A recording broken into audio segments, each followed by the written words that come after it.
Alright guys, we're taking the data that we got from inside when we were looking at the rational function, and as you can see on the floor we have a 10 by 10 Cartesian plane, okay? And what we're going to do is we're going to plot that data, okay? So a quick reminder, here's the data that we worked on.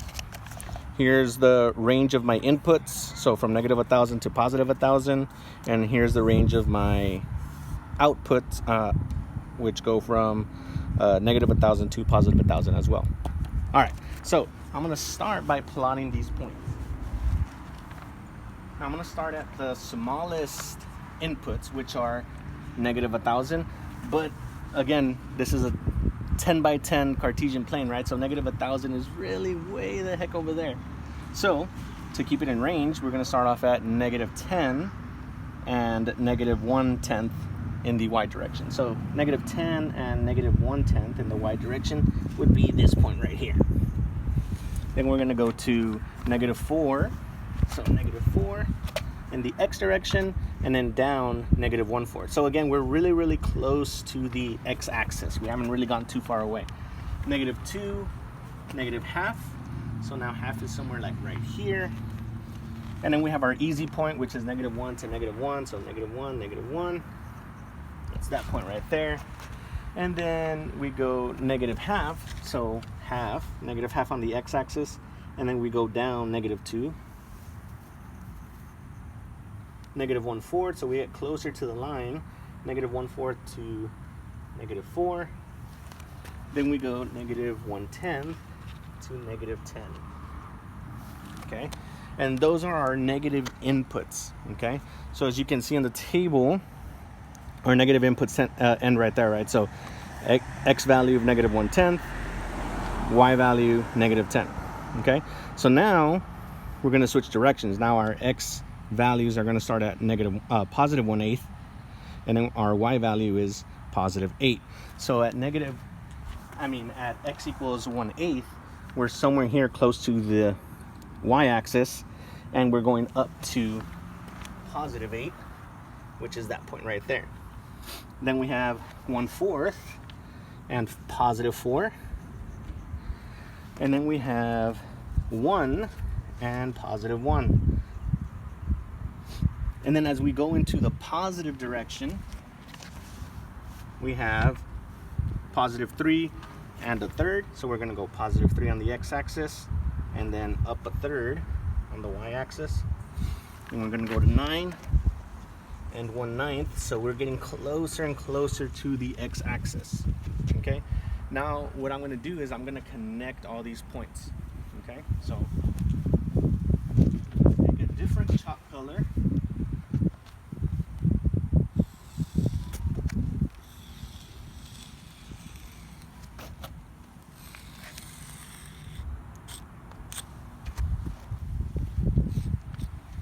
Again, I'm adding those arrows at the end to indicate that we're going to negative infinity. And as we get closer and closer to this vertical x equals 0 line, we're going towards negative infinity in the y direction. And then notice here, I start up top.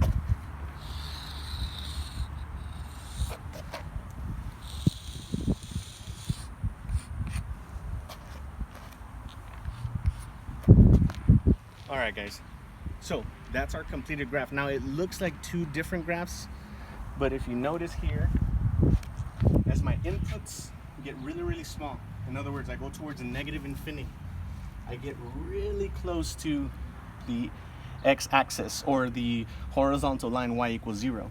Okay, and as my inputs get bigger, right, as my x values get bigger, it seems that I'm walking along this graph and I'm pulling away from the x-axis. But as I get closer to the vertical line y equals 0, I start to veer in the negative infinity direction, but towards the vertical direction, right? So I'm going down. Now, after that, that's only my negative inputs. After that, my positive inputs actually jump over that x equals 0 vertical line, and I end up somewhere over here, right? And again, as my x values get bigger, as they go into to the right direction, my y values get smaller and smaller, and they approach this horizontal line y equals 0, and then they tend to get really, really close but never really cross, right? So some of the key features here for the parent function of the rational function is that really we have no x or y intercept, okay? It doesn't cross the x equals 0 or y equals 0 lines. The domain, of course, is going to be all real numbers except x equals 0, and the range is going to be all real numbers except where y equals 0, okay?